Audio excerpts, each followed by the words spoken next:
কোনো গণমাধ্যম কর্মীর উপর যখন আঘাত আনে তার জন্য আইন কতটুকু প্রয়োগ করা হয়, তার প্রতি কতটুকু সুবিচার করা হয়।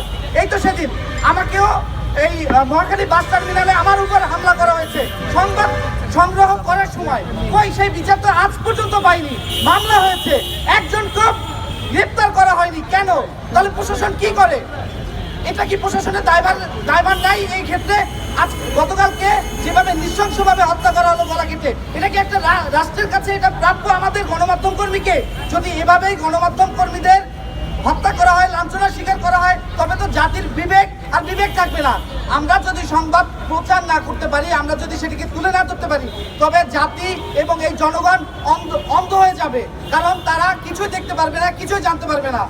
তবে এই ক্ষেত্রে আমি বলতে চাই, বর্তমান সরকার এবং ভবিষ্যতে যারা আসবে অবশ্যই সাংবাদিকদের যারা হত্যা বা লাঞ্ছনা বা মারধর যে কোনো ধরনের যাই করুক না কেন, তার সুষ্ঠু বিচার এবং সেই সাথে কঠোর আইন প্রয়োগ করার জোর দাবি জানাচ্ছি।